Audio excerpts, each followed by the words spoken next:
Greetings and welcome to the Home Slice. This is a standard intro. If you already know what's up with my 40mm Manila rope testing, the ANDE rope test, then you can skip to this time listed on screen. This is where the actual edge test begins.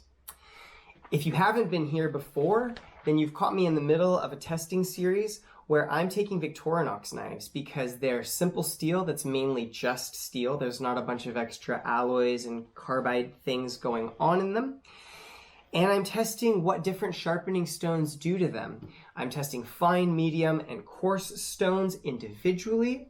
Then I'm taking the best from those and I'm making what's called a dual grit edge. If you're new to the channel, a dual grit edge is where you sharpen one side coarse or medium and the other side of the edge you sharpen fine. It has some really interesting characteristics. Usually it creates an aggressive edge that lasts longer than it normally would with either coarse or fine, with some exceptions, which we're testing to find out.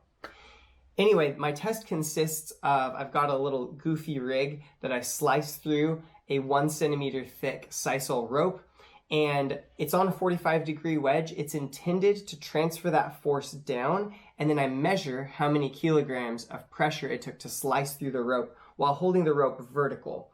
That's intended to take forward motion and quantify how much pressure it took to slice through. This gives you some rough idea of edge aggression. The next test is to cut through a 40mm thick Manila rope, and then I test on a Best machine tester to test how keen and nice the edge stayed.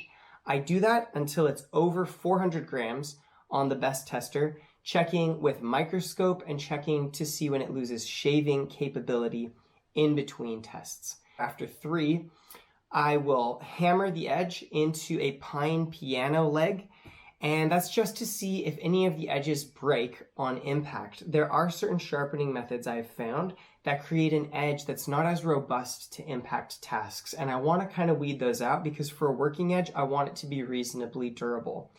Anyway, that's what we're testing for today. In just a second, we'll skip right over to the test footage, and I will let you know what the finishing stone that we're actually testing was. Just a note before we get started, some guys have asked for scaling, and this is a measuring tape in millimeters. And as I try to get that mark on the left-hand side centered, I find I can't quite get the mark on the right on screen. So my best guess is that fully zoomed in, as all these tests are, my microscope, the full screen shoots about 1.8 millimeters.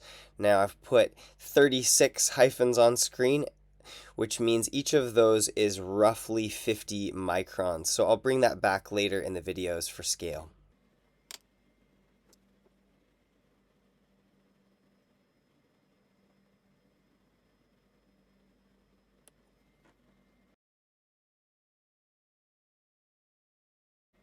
Quite a good reading at 87 grams, nearly the best reading we've ever had, but one best reading on one portion of the edge doesn't really tell you everything.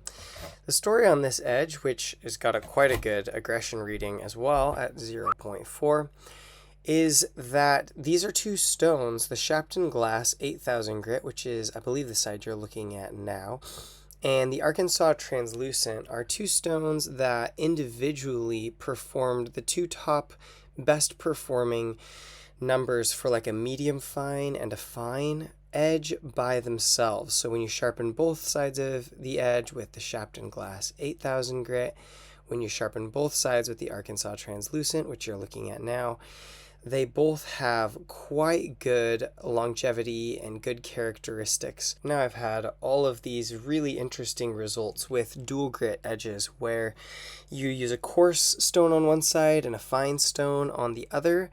But I was wondering to myself and just very curious, what would happen if you created a dual fine edge?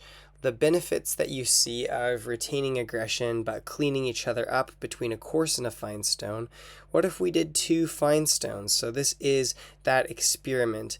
Not shaving after the first round, but a pretty good reading after the first pass through the ANDE rope. The aggression was pretty good on this for a fine stone to start out with, and the numbers were not bad.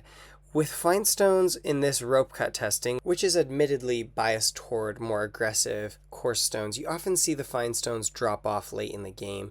And indeed here we've got a 520, so we started out really strong, and you can see, although it's very, very, very small, you can see a marked rolling of the edge. There's this little glint of sort of bent metal there at the edge on the Shapton Glass 8K side.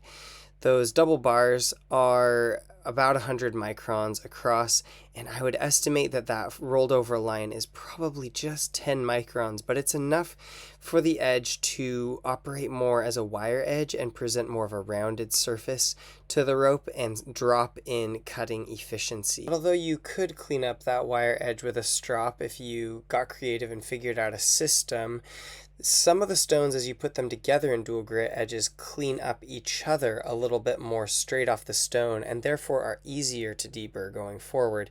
And it's not necessarily the ones that you'd expect, i.e. it's not necessarily the ones that perform best by themselves. Stones that clean up the edge really well on their own don't always clean up other stones very well, and stones that clean up less well themselves against themselves are sometimes more beneficial. And here we've got some confirmation at the aggression test that the edge has indeed lost quite a bit of its bite at a 3.9 and 3.5 kilos of aggression lost, which is not a very good reading overall in the scope of things. So really interesting results. If you want to look at my last test where this also happened, it's on screen now. For the rest of you, I'll say peace out from the home slice. You guys have a good day. Take care.